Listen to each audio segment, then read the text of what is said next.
বিসমিল্লাহির রহমানির রহিম।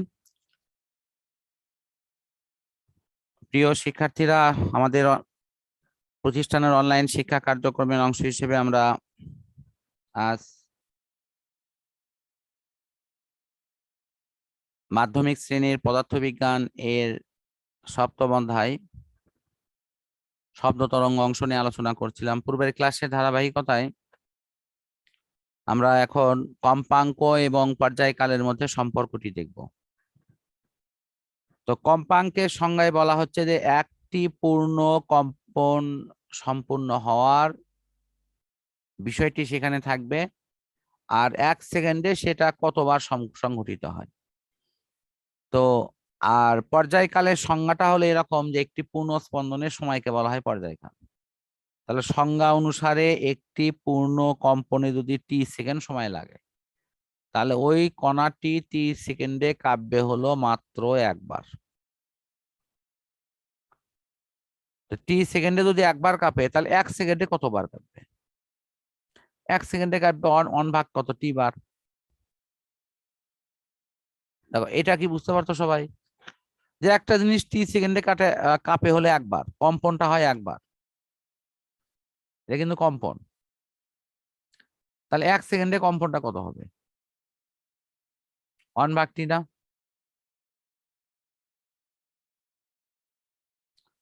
তাহলে এই যে 1 ভাগ যে টি বার যে সে কম্পনটা হচ্ছে, সেটাই হলো কিন্তু কম্পাঙ্ক বা ফ্রিকোয়েন্সি। এটাই হলো তোমার কম্পাঙ্ক এবং পর্যায়কালের মধ্যে সম্পর্ক।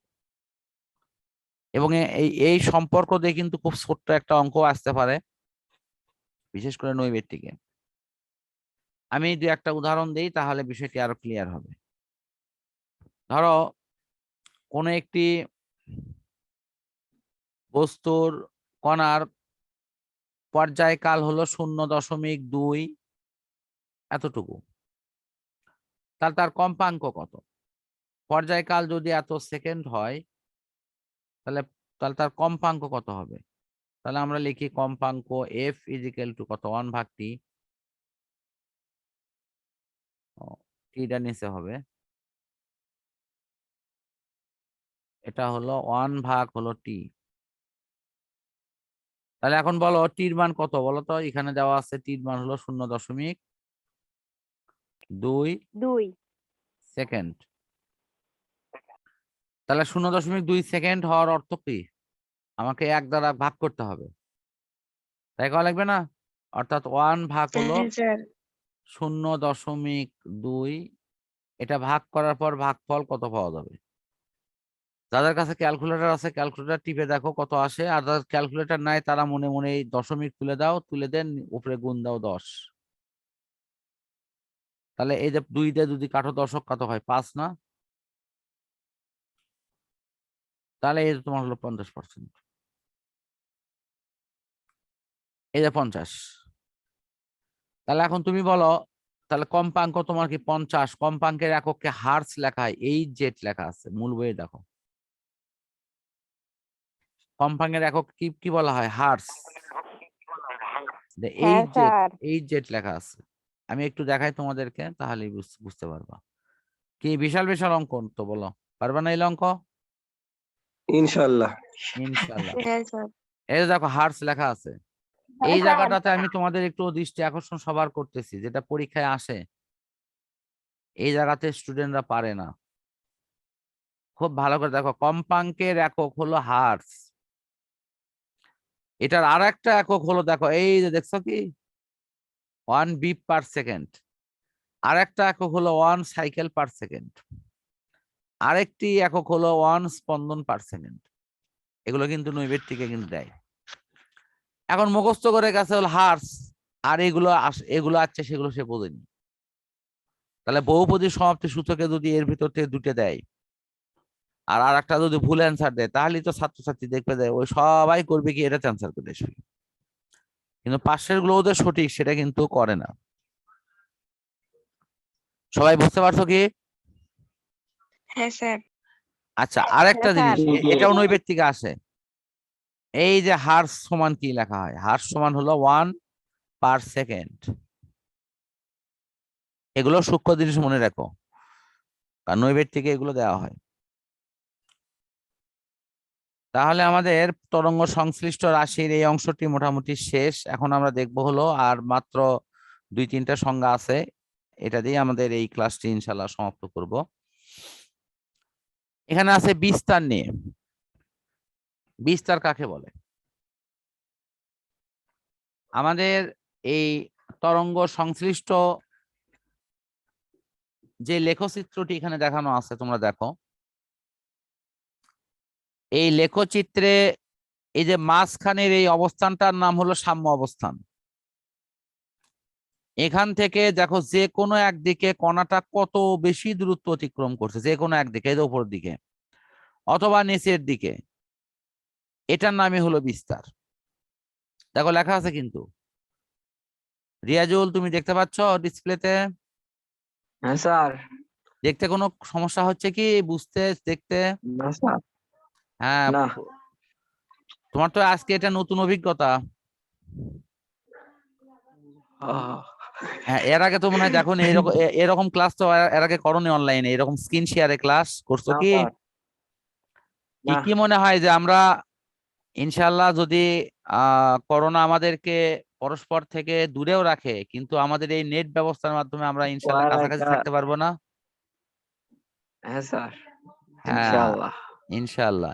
আমি দেখো নিও এই তোমাদের এই অনলাইনে আস্তে আস্তে সব পড়াই অ্যাড করে ফেলবো ইনশাআল্লাহ। আচ্ছা দেখো, এই যে দেখো এখানে লেখা আছে তরঙ্গ সঞ্চারণকারী কোনো কণার সাম্য অবস্থান থেকে যে কোনো একদিকে সর্বাধিক যে দূরত্ব অতিক্রম করে। আমি কিন্তু সেটাই দেখালাম এখানে। এই যে মাঝখানের এটার নাম হলো সাম্য অবস্থান, এই যে মাঝখানে রেখাটা, সেখান থেকে উপরে অথবা নিচে, এই যে উপরের দিকে সর্বাধিক দূরত্ব অথবা নিচের দিকে যে সর্বাধিক দূরত্ব অতিক্রম করে, এগুলোকে বলা হয় হলো বিস্তার। এখন তোমাদের এই জায়গায় আরেকটা জিনিস শিখে দেই, সেটি হলো এই যে P, P dash, P double dash, আর Q, Q dash, Q double dash, এগুলো নিয়েও কিন্তু পরীক্ষায় প্রশ্ন আসে। আমি এটা কোথায় থেকে আসে, কিভাবে আসে, সেটা আমি একটু পরে বুঝাই দিচ্ছি। এখন আমরা পড়বো দশাটা নিয়ে। এই দশা কাকে বলে? এই দশা হলো এমন একটি মানে আমাদের মূল পড়ার অংশ, যে এটার সংজ্ঞা আমরা অলরেডি জানি। দশা এর অর্থ হচ্ছে সার্বিক অবস্থা। ফিজিক্সে এটার নাম দেওয়া হয়েছে হলো সম্মুখ অবস্থা। এই যে দেখো লেখা আছে সম্মুখ অবস্থা। এই সম্মুখ অবস্থান এটার মানে কি? অনেকের দেখে একটু ভুল হয় যে সম্মুখ মানে কিন্তু সামনে না। সম্মুখের বাংলা হলো সার্বিক। আমি এর একটা ভিন্ন উদাহরণ দেই। মনে করো পরীক্ষার সামনে আসে তোমাদের আঙ্কেল জাতীয় কোনো আত্মীয় এসে যদি জিজ্ঞেস করে যে তোমার বাংলা পড়ার অবস্থা কি, ইংরেজির অবস্থা কি, গণিতের অবস্থা কি, বিজ্ঞানের অবস্থা কি,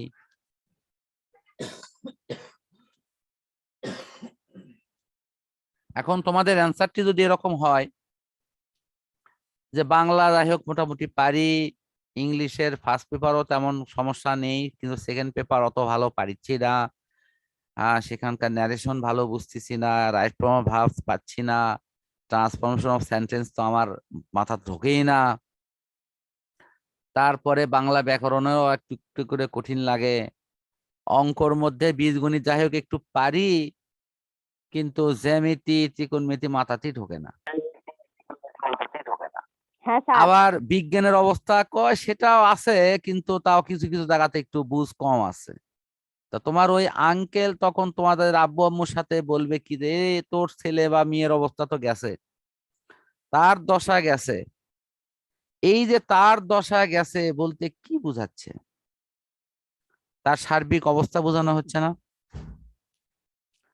সুতরাং আমি বলবো যে এই সার্বিক অবস্থাটা কিন্তু একটা তরঙ্গ সঞ্চারণকারী কণারও হয়। ঠিক সেই কারণে আমরা কিন্তু এখানে দেখব যে কণাটির সরণ কত, কণাটির ত্বরণ কত ইত্যাদি বোঝানো হয়। তাহলে এটা কোন কণা? এটা হলো তরঙ্গ সঞ্চালনকালে এই যে বায়ুর যে কণাগুলো সেখানে অবস্থান করছে, খুব ভালো করে খেয়াল করো, বায়ুর কণাগুলোই কিন্তু এখানে কাঁপতেছে। এই যে যে রেখাগুলো আমি আঁকাচ্ছি, এই রেখাগুলো কিন্তু বায়ুর কণাকে নির্দেশ করছে। এই বায়ুর কণাগুলোর সেই মুহূর্তের কি সরণ কত, সেই মুহূর্তের বেগ কত, সেই মুহূর্তের ত্বরণ কত ইত্যাদি সংশ্লিষ্ট রাশিগুলোকেই বলা হয় তার দশা। যেরকম তোমার পড়ার দশা বলতে বোঝানো হয় তোমার পড়াতে গণিতের অবস্থানটা কেমন, তোমার পড়াতে বিজ্ঞানের অবস্থা কেমন, তোমার পড়াতে বাংলার অবস্থা কেমন, এটা যেমন পড়ার দশা, ঠিক তেমনি এটাও হলো বিজ্ঞানের ক্ষেত্রে ওই তরঙ্গ সঞ্চারণকারী কোনো কণার দশা। সবাই কি বুঝতে পারছো এটা? হ্যাঁ স্যার। আচ্ছা, ঠিক আছে, থ্যাংক ইউ। এখানকার লাস্ট সংজ্ঞা এখন, তরঙ্গ বেগ। তরঙ্গ প্রতি সেকেন্ডে যে দূরত্ব অতিক্রম করে, এটার সংজ্ঞা আমাদের জানা আছে, কারণ বেগের সংজ্ঞা তো এটাই, প্রতি সেকেন্ডে অতিক্রান্ত দূরত্বকে বেগ বলা হয়। এই যে লেখা আছে দেখো, প্রতি সেকেন্ডে অতিক্রান্ত দূরত্বকে বেগ বলে।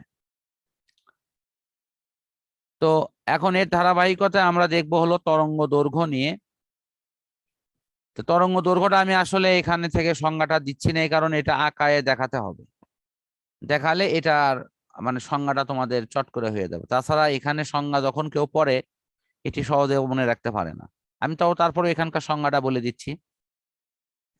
তরঙ্গ সঞ্চারণকারী কোনো কণা একটি পূর্ণ কম্পন সম্পন্ন হতে যে সময় লাগে, দেখো এই পর্যন্ত তাই লেখা আছে, পূর্ণ কম্পন সম্পন্ন হতে যে সময় লাগে, ঠিক সেই সময়ে তরঙ্গ যে দূরত্ব অতিক্রম করে সেই দূরত্বকে বলা হয় হলো তোমার তরঙ্গ দৈর্ঘ্য।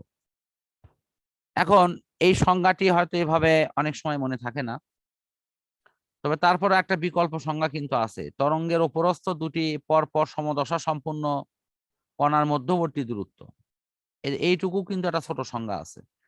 আমি এই সংজ্ঞাটির আলোকে তোমাকে দেখাই দিচ্ছি, একটু বোর্ড শেয়ার করে ছবি এঁকে দিচ্ছি যে তরঙ্গ দৈর্ঘ্যটা আসলে কোনটা হবে। সবাই বোর্ডের দিকে খেয়াল করো। আমরা প্রথমে এই লেখচিত্রটি আঁকানোর আগে সাম্য অবস্থানটা এঁকে নিই, তারপর লেখচিত্রটি অঙ্কন করি। যথারীতি এরকম ঢেউ ঢেউ হবে। তো এরকম ঢেউ ঢেউ যে হলো, এখন আমরা একটু সমদশা সম্পূর্ণ দুইটা বিন্দু আমরা এখানে সিলেকশন করে নিই।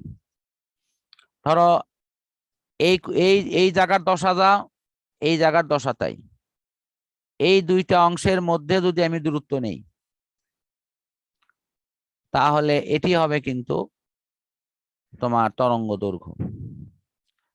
আবার আমি যদি মনে করি না স্যার ওখান থেকে নেব না, এই যে চূড়ার উপরে নেবো, এটা নেব এবং এটা নেব, দেখো তো এই দুই জায়গার দশা এক, তাহলে এই দুটের মধ্যে যে দূরত্ব সেটাকে বলা হয় তরঙ্গ দৈর্ঘ্য। অথবা আমি যদি মনে করি না স্যার আমি ওটাও নেব না, আমি নিচেরটা নেব, তাহলে এই যে এখানকার নেব এবং এটা নেব, এই দুটের মধ্যে যে দূরত্ব সেটার নামই তোমার তরঙ্গ দৈর্ঘ্য। এই তরঙ্গ দৈর্ঘ্যকে তিন ভাবে দেখানো যায়। এখন যদি তোমাদের সংজ্ঞা মনে না থাকে তাহলে তোমরা এরকম একটা ছবি অঙ্কন করে, ধরো এটার নাম যদি এ লেখো তাহলে এটা এ ড্যাশ, ঠিক আছে, আর এটা যদি লেখো হলো সি তাহলে এটা হবে সি ড্যাশ, আর এটা যদি লেখো বি তাহলে এটা হবে হলো বি ড্যাশ। তাহলে আমি এখন যদি লিখি যে এ আর হলো এ ড্যাশ, এই দুটা হলো সমদশা, তারপরে সি সি ড্যাশ এটাও সমদশা, তারপরে যেটা আছে হলো তোমার কি আছে বি এবং হলো বি ড্যাশ, এটাও কিন্তু সমদশা। এই সমদশার মধ্যে দূরত্বর নামই হলো তোমার তরঙ্গ দৈর্ঘ্য। সবাই কি বুঝতে পারছো? হ্যাঁ স্যার। আচ্ছা, রিয়াজুল বুঝতে সমস্যা হলো কি? না স্যার। রাবিয়া, রূপা, ইউসুফ বোঝেনি। ইউসুফ খালি বুঝিচ্ছে না। স্যার বুঝছি, ওর কথা শুনে। না, ইউসুফের কণ্ঠটাই আগে পাইছি যে বুঝতে পেরেছি, সেজন্য ইউসুফ বলতেছি। হ্যাঁ, আচ্ছা শোনো, এখন তাহলে আমরা এই ফিজিক্সের এই অংশের পড়াটি এখানে ইনশাল্লাহ ক্লোজ করছি। নেক্সটে আমরা অবশ্যই পরবর্তী অংশ নিয়ে কথা বলবো।